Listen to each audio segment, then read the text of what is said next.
અમરેલી જિલ્લાના લાઠી શહેરની પાસે આવેલું છે 3 કિલોમીટરના અંતરે આ રામનાથ મહાદેવ મંદિર. રામનાથ મહાદેવ મંદિરમાં મોટી સંખ્યામાં લોકો પૂજા અર્ચના કરવા આવે છે. આ પૌરાણિક અને ઐતિહાસિક મંદિર છે. મારું નામ પ્રવીણગીરી ગોસ્વામી છે.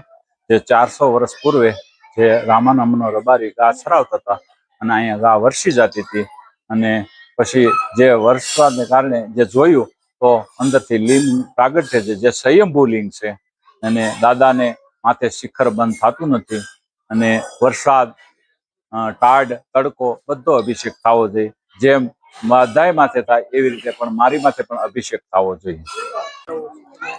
અમે મુંબઈથી આવીએ છીએ ને આજે અમે 50 વર્ષથી આવીએ છીએ ને આમ તો દાદાના વખતથી 70 વર્ષથી આવીએ છીએ. અને શ્રાવણ મહિનામાં અમારો લઘુરુદ્ર હોય છે. આજે દર વર્ષે કરીએ છીએ અમે શ્રાવણ મહિનામાં.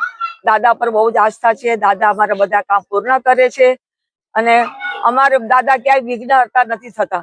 બધી જ ઈચ્છા અમારી પૂર્ણ કરે છે. મારું નામ શિવદત્ત અનંતરાય ધ્રુવ છે. રાજકોટથી આવું છું. છેલ્લા 7 વર્ષથી સ્વયંભૂ રામનાથ દાદાના દર્શને આવું છું.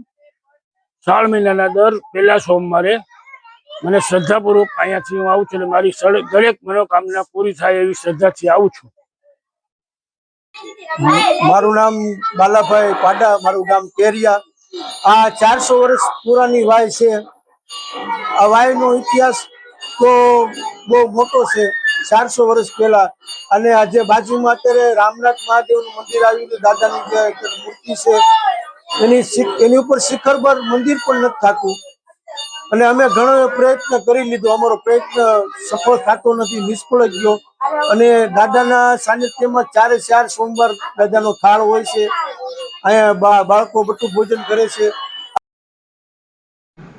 લાઠી તાલુકાનું આસ્થાનું કેન્દ્ર એટલે રામનાથ મહાદેવ મંદિર.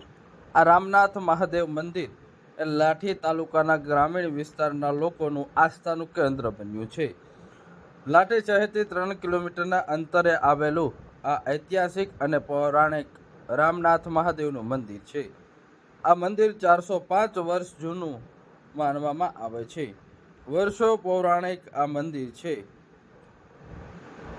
શ્રાવણ માસની શરૂઆત થતાની સાથે જ મોટી સંખ્યામાં લોકો અહીં પૂજા અર્ચના કરવા આવે છે. અહીં શિખરબંધ મંદિર બાંધવામાં નથી એવી, પરંતુ 3 સિઝનનો જળાભિષેક કરવામાં આવે છે.